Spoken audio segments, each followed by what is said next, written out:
नमस्कार दोस्तों, एक बार फिर से आपका Rajesh Yadav political science classes में आपका स्वागत है।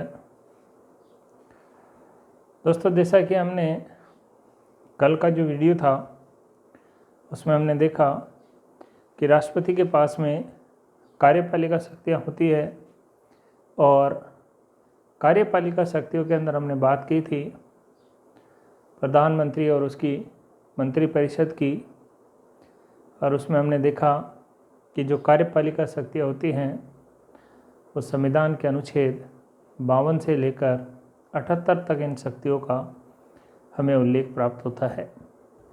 इसके पश्चात हमने जो कल अंतिम बिंदु देखा था वो था प्रधानमंत्री के कार्य और कर्तव्य, और उसमें हमने देखा कि प्रधानमंत्री का जो कार्य होता है वह मंत्रिपरिषद द्वारा किए गए कार्यों की सूचना राष्ट्रपति को देगा, ऐसा इसमें प्रावधान किया गया था।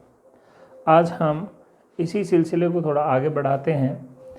देखिएगा, कार्यपालिका शक्तियों के बाद में हम बात करें विधायी शक्तियों की। विधायी शक्तियों की बात करें तो इससे तात्पर्य है कि राष्ट्रपति के कानून निर्माण संबंधी कार्य। तो देखिएगा, विधायी जो शब्द है वो बना है विधि से।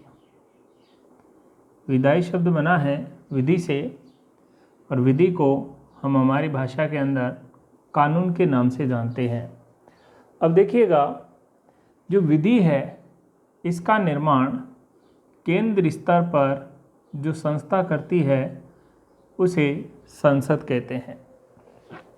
देश में कानून निर्माण की सर्वोच्च संस्था जो है इसी को हम संसद कहते हैं, और संसद का जो उल्लेख दे रखा है वो अनुच्छेद नंबर 79 में दे रखा है।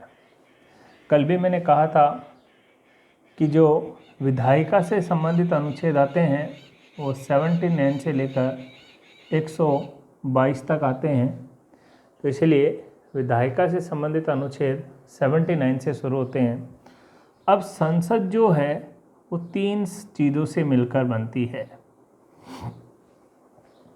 अब पहला जो अंग है संसद का उसे कहा जाता है राष्ट्रपति। वहीं पर दूसरा जो अंग है उसे कहा जाता है राज्यसभा, और तीसरा जो अंग है इसे कहा जाता है लोकसभा।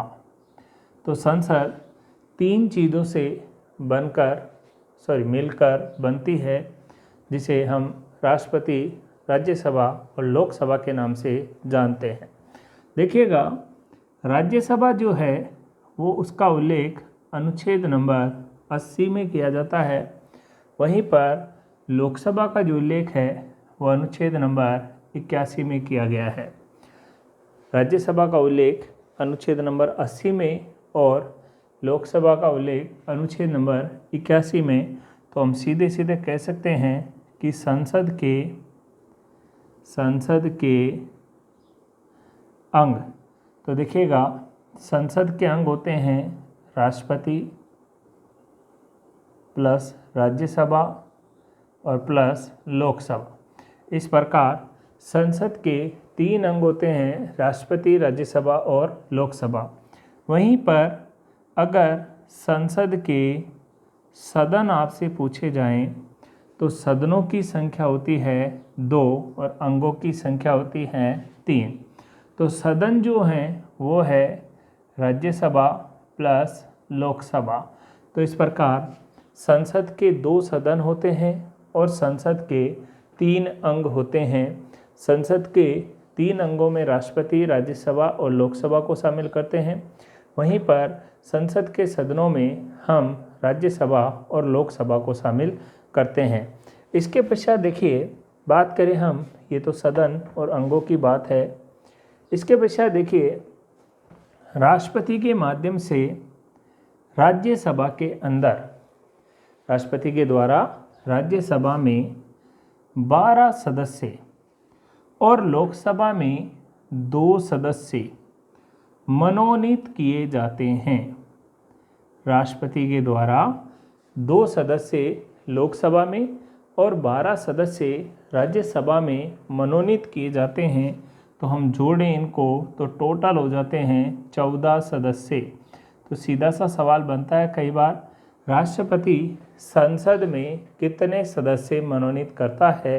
तो ध्यान रखिएगा 14 सदस्य मनोनीत करता है। ध्यान रखिए ये जो 12 सदस्य हैं जो राष्ट्रपति संसद में राज्यसभा में मनोनीत करता है, इन 12 सदस्यों को अनुच्छेद नंबर 80 के तहत मनोनीत करता है। तो आर्टिकल नंबर 80 के तहत राष्ट्रपति राज्यसभा में ये 12 सदस्य मनोनीत करता है। वहीं पर ये जो लोकसभा में होते हैं 2 सदस्य, इनको अनुच्छेद नंबर 331 के तहत मनोनीत किया जाता है। अर्थात अनुच्छेद नंबर 331 के तहत राष्ट्रपति लोकसभा में 2 एंग्लो इंडियन सदस्य मनोनीत करता है। ध्यान रखिएगा जो लोकसभा में 2 सदस्य होते हैं इनको हम आंग्ल समुदाय के सदस्य मानते हैं।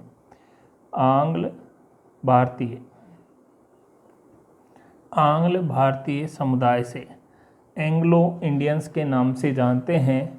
वहीं पर ये जो 12 सदस्य मनोनीत किए जाते हैं इनका संबंध होना चाहिए साहित्य, विज्ञान, कला व समाज सेवा से।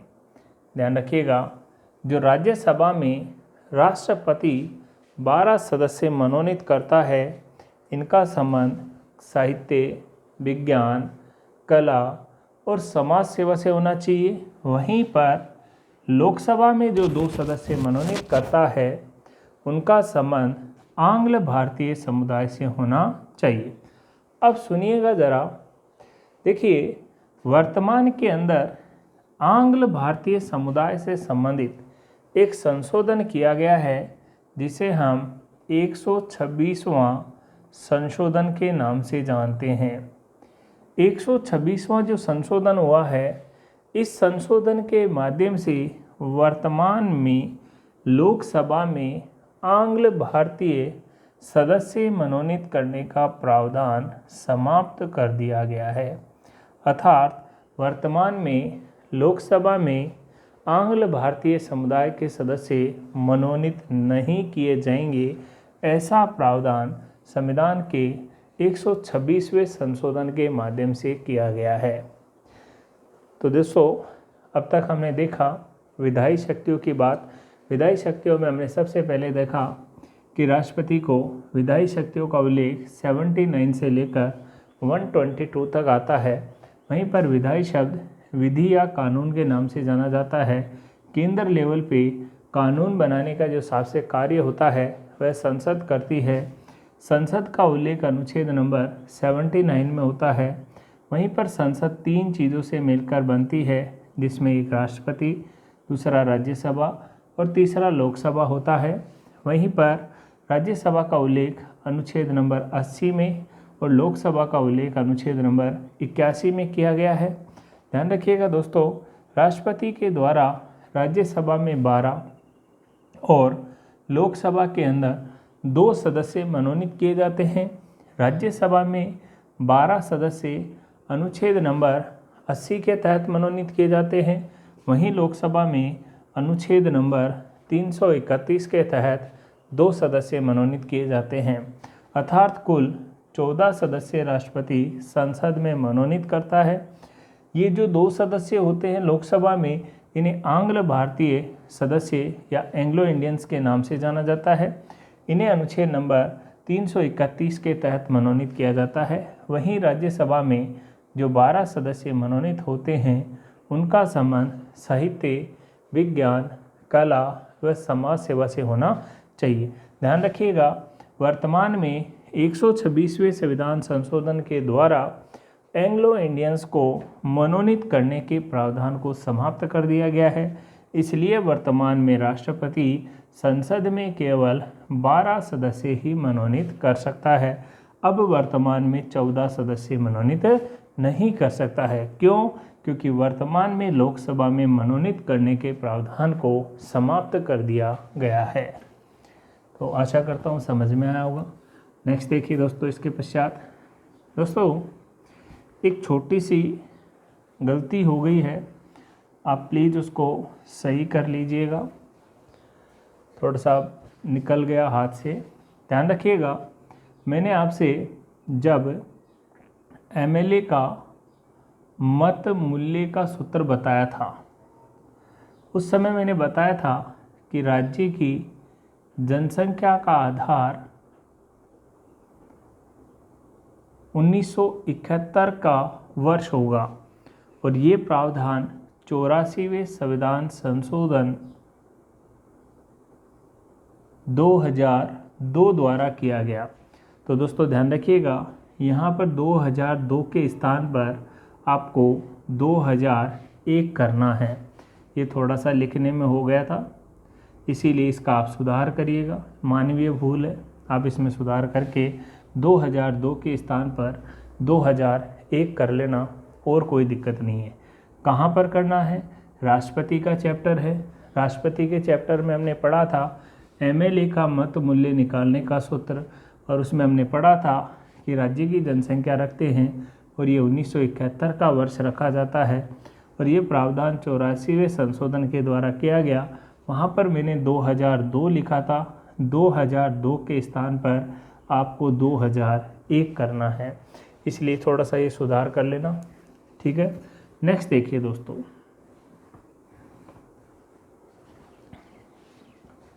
आगे देखिए हम बात करेंगे अगले अनुच्छेद 85 पे, आर्टिकल नंबर 85। अब देखिए अनुच्छेद 85 क्या कहता है। सबसे पहले इसमें बताया गया है राष्ट्रपति संसद के सत्र आहूत करता है वह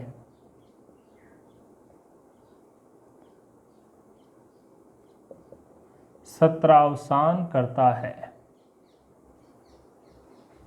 तथा लोकसभा को भंग भी कर सकता है। लोकसभा को भंग भी कर सकता है। देखिएगा, अब बात आती है यहाँ आहूत से और यहाँ सत्रावसान से।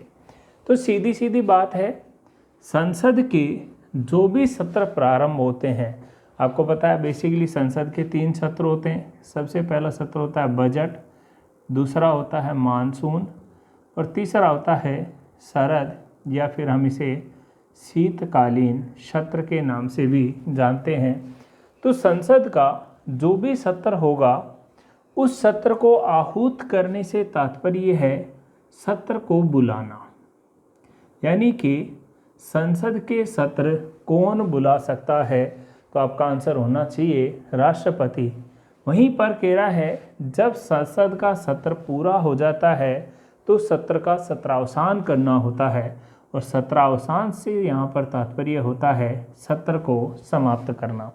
ध्यान रखिएगा, संसद का जो बजट सत्र है ये लगभग फरवरी और मार्च के आसपास आता है। वहीं पर मानसून सत्र जुलाई और अगस्त के आसपास आता है, और शीतकालीन सत्र लगभग नवंबर और दिसंबर के महीने के आसपास आता है। देखिए, एक चीज़ अंतर होता है, एक तो होता है स्थगन करना, सदन को स्थगित कर दिया या स्थगन कर दिया सत्र का, और एक होता है सत्रावसान करना। दोस्तों, दोनों शब्दों में काफ़ी अंतर होता है। सत्र को स्थगित करना या स्थगन करना एक ही बात होती है, या फिर हम कह सकते हैं सत्र का सत्रावसान करना, ये अलग बात होती है।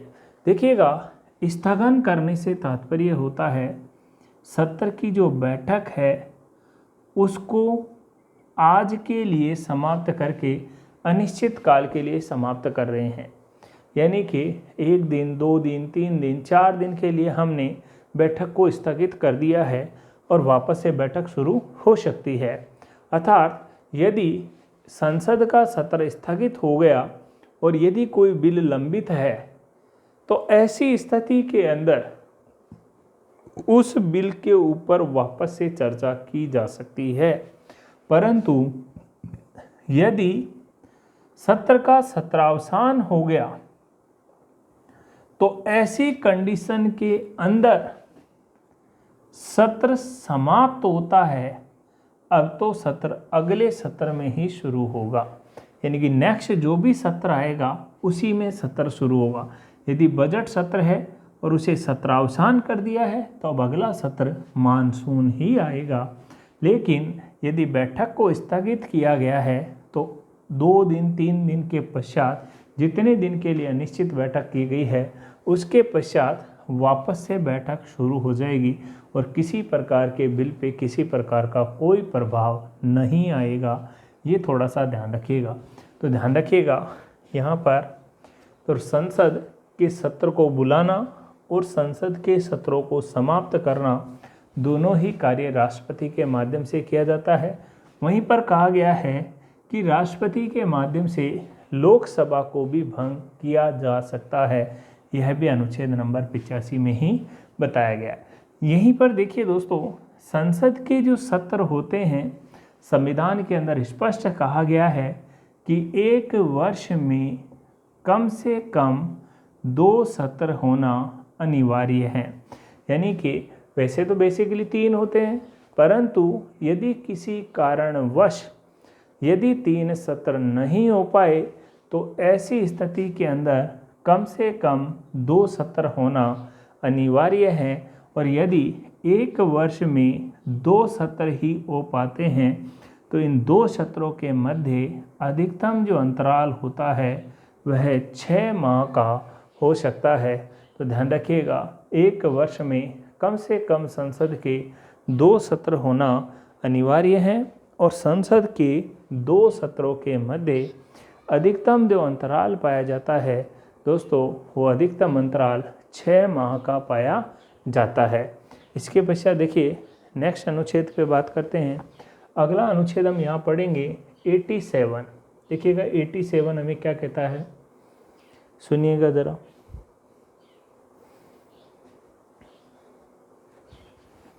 देखिए 87 में बताया गया है राष्ट्रपति का विशेष अभिभाषण। राष्ट्रपति का विशेष अभिभाषण। अब देखिए राष्ट्रपति का विशेष अभिभाषण कब किया जाता है। सबसे पहली बात तो ध्यान रखिएगा, राष्ट्रपति का विशेष अभिभाषण एक कंडीशन तो ये होती है जब भी नई लोकसभा का गठन होता है तब, यानी कि जब भी आपके लोकसभा के चुनाव होंगे, चुनाव होने के पश्चात जब भी आपकी लोकसभा की जो पहली बैठक होगी उस पहली बैठक के अंतर्गत आपके राष्ट्रपति का विशेष अभिभाषण किया जाएगा। दूसरी कंडीशन ये होती है जब भी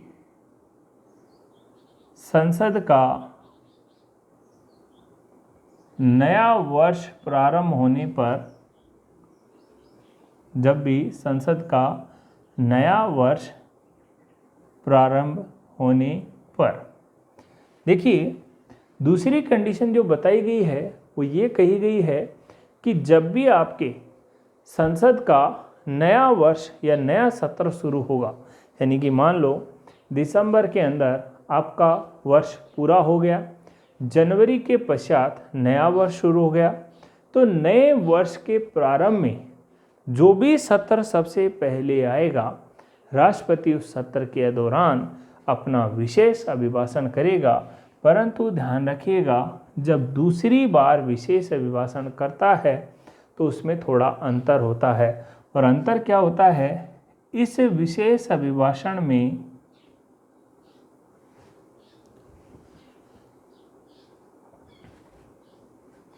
इस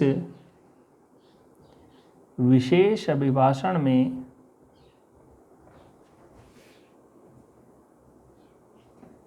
सरकार द्वारा किए गए कार्यों की उपलब्धियों का वर्णन होता है। यानी कि सरकार के माध्यम से एक वर्ष के भीतर जो भी कार्य किए गए हैं उन कार्यों की उपलब्धियों का इसमें वर्णन किया जाता है। और एक चीज़ और ध्यान रखिएगा, सुनिएगा ज़रा।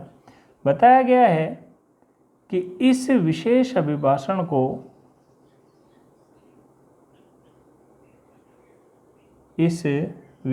अभिभाषण को केंद्र की मंत्रिपरिषद ही तैयार करती है। यानी कि जो विशेष अभिभाषण होता है उसको तैयार करना मंत्रिपरिषद का ही कार्य किया होता है। ये सवाल कई बार परीक्षाओं के अंदर पूछा गया है कि राष्ट्रपति के माध्यम से जो विशेष अभिभाषण किया जाता है, इस विशेष अभिभाषण को कौन तैयार करता है। तो ध्यान रखिएगा, इसके अंतर्गत मंत्रिपरिषद द्वारा किए गए कार्यों का उल्लेख होता है और इस विशेष अभिभाषण को तैयार करने का कार्य भी आपके मंत्रिपरिषद का ही होता है। आगे देखिए, अगला अनुच्छेद आता है 111। बात करें अनुच्छेद नंबर 111 की। देखिए, इसमें बताया गया है राष्ट्रपति का जेबी वीटो की शक्ति। राष्ट्रपति का जेबी वीटो की शक्ति यानी कि राष्ट्रपति के पास में जो पॉकेट वीटो होता है उसका अधिकार क्षेत्र इसमें बताया गया है। सुनिएगा, सबसे पहली चीज है कि साधारण विधेयक किसी भी सदन में रखा जा सकता है। किसी भी सदन में रखा जा सकता है। देखिए दोस्तों, साधारण विधेयक से तात्पर्य है कानून निर्माण संबंधी विधेयक। और कानून निर्माण संबंधी विधेयक की बात करें तो माना कि ये संसद है और इस संसद के अंदर आपके सामने दो सदन हैं, एक लोकसभा और एक राज्यसभा। तो सबसे पहली कंडीशन है कि ये साधारण विधेयक सबसे पहले लोकसभा में भी रखा जा सकता है और सबसे पहले राज्यसभा में भी इसे रखा जा सकता है। दोनों में से किसी भी सदन के अंतर्गत इसको रखा जा सकता है।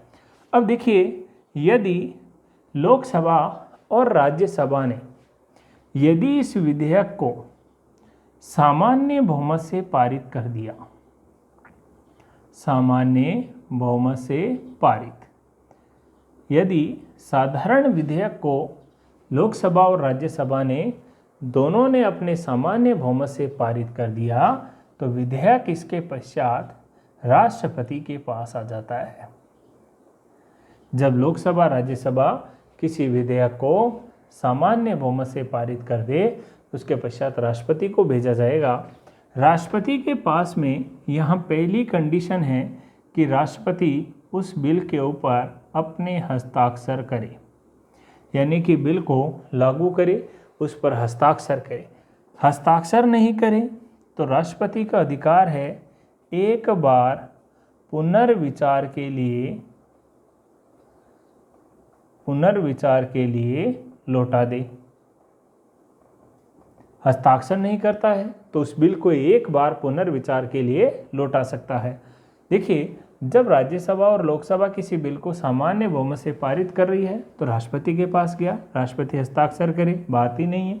इसके पश्चात यदि उसे एक बार पुनर्विचार के लिए लौटाता है और लोकसभा और राज्यसभा ने यदि इसे दोबारा पारित कर दिया तो इसके पश्चात राष्ट्रपति को उस बिल के ऊपर हस्ताक्षर करना अनिवार्य हो जाता है।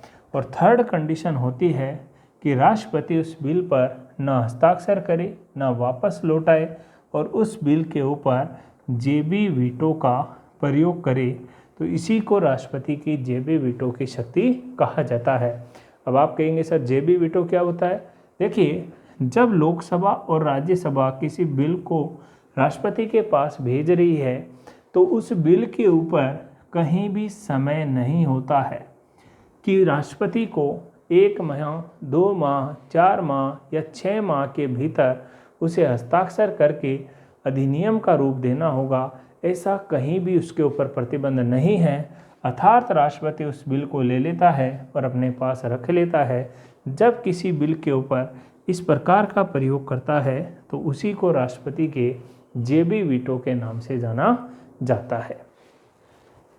ध्यान रखिएगा दोस्तों, अब तक जेबी वीटो का प्रयोग जो किया है वो आपके एक ही राष्ट्रपति के माध्यम से किया गया है और वो 1986 के अंदर ज्ञानी जेल सिंह द्वारा किया गया है। और ऐसा जो विधेयक है उस विधेयक का नाम था डाक विधेयक, यानी कि जो डाक बिल है, पोस्ट ऑफिस का जो बिल है, इसके ऊपर ज्ञानी जेल सिंह ने एक बार अभी तक आपके जेबी वीटो का प्रयोग किया है। इसके अलावा अन्य किसी राष्ट्रपति ने अभी तक जेबी वीटो का प्रयोग नहीं किया है। आगे देखिएगा दोस्तों,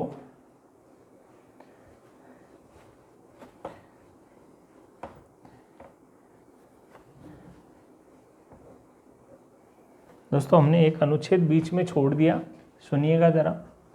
अनुच्छेद आता है 108। अब देखिए दोस्तों, 108 के अंदर उल्लेख मिलता है संयुक्त अधिवेशन का, जॉइंट सेशन का उल्लेख मिलता है। आप कहेंगे संयुक्त अधिवेशन क्या होता है, इसे कौन बुलाता है, इसे बुलाने की क्या आवश्यकता होती है, इन सब चीज़ों का उल्लेख हम एक एक करके करेंगे साहब। तो देखिए, संयुक्त अधिवेशन से तात्पर्य क्या है, सुनिएगा। देखिए, जब किसी बिल को संसद में ले जाया जाए और संसद में ले जाने के पश्चात आपको पता है कि संसद में 2 सदन होते हैं, एक सदन लोकसभा और एक सदन राज्यसभा। अब देखिए, जब कोई बिल आता है, बिल को संसद में ले गए, संसद में ले जाने से तात्पर्य है कि लोकसभा या राज्यसभा में से किसी भी सदन में ले जा सकते हैं। देखिए, माना यदि इस बिल को लोकसभा लेकर आई और लोकसभा ने इसे साधारण बहुमत से पारित कर दिया तो इसके पश्चात बिल चला जाता है राज्यसभा में। यदि राज्यसभा बिल को 6 माह तक पारित ना करे, 6 माह तक पारित ना करे, तो ऐसी स्थिति के अंदर राष्ट्रपति प्रधानमंत्री के परामर्श से, राष्ट्रपति प्रधानमंत्री और मंत्रिपरिषद के परामर्श से संयुक्त अधिवेशन बुलाता है। तो ध्यान रखिएगा, संयुक्त अधिवेशन को कौन बुलाता है, तो वो राष्ट्रपति होता है। किसके परामर्श से बुलाता है? राष्ट्रपति प्रधानमंत्री और मंत्रिपरिषद के परामर्श से संयुक्त अधिवेशन को बुलाता है। इस संयुक्त अधिवेशन की जो व्यक्ति अध्यक्षता करता है उस व्यक्ति को हम लोकसभा अध्यक्ष कहते हैं। यहाँ पर लोकसभा अध्यक्ष के माध्यम से संयुक्त अधिवेशन की अध्यक्षता की जाती है और लोकसभा अध्यक्ष यहाँ विधेयक पर मतदान करवाता है जिसमें लोकसभा की विजय होती है। अर्थात किसी भी साधारण विधेयक को राज्यसभा अधिकतम 6 माह तक रोक सकती है। अभी भी नहीं समझे होंगे, अब देखिएगा दोस्तों क्या कहना चाह रहा है। कह रहा है कि जब कोई बिल लोकसभा और राज्य से पारित हुआ और राज्यसभा में चला गया और राज्यसभा उसे 6 माह तक पारित नहीं कर रही है, तो उसके पश्चात मंत्रिपरिषद के परामर्श से राष्ट्रपति संयुक्त अधिवेशन बुलाता है। अब आप कहेंगे सर संयुक्त अधिवेशन किसे कहेंगे? संयुक्त अधिवेशन से तात्पर्य है कि अब देखिए हम इसको हटा देंगे, दोनों सदनों का जब कॉमन में बुलाया जाए। देखिए यहाँ पर लोकसभा भी है और यहाँ पर राज्यसभा भी है।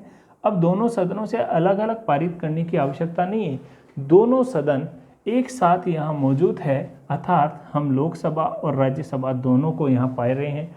अब देखिए दोनों सदन यहाँ मौजूद है और अब कह रहा है कि संयुक्त अधिवेशन की अध्यक्षता लोकसभा अध्यक्ष करेगा।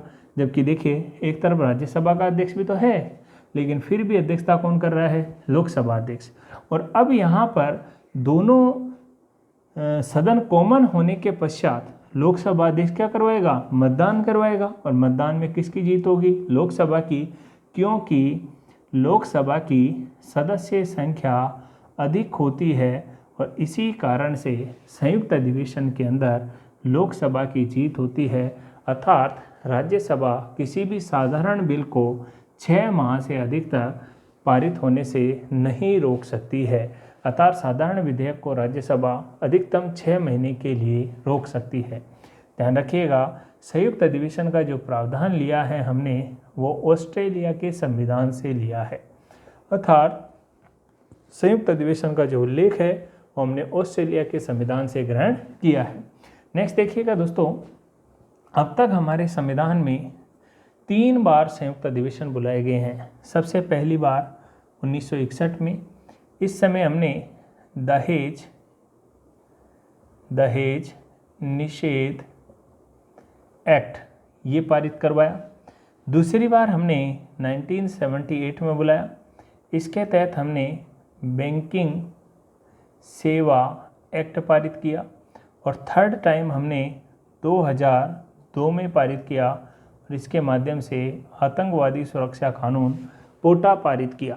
तो ध्यान रखिएगा दोस्तों, हमने अब तक देश में 3 बार संयुक्त अधिवेशन बुलाए हैं और तीसरी बार जो संयुक्त अधिवेशन बुलाया गया वो 2002 के अंदर अटल बिहारी वाजपेयी की सरकार के समय बुलाया गया और उसके माध्यम से हमने पोटा कानून पारित करवाया।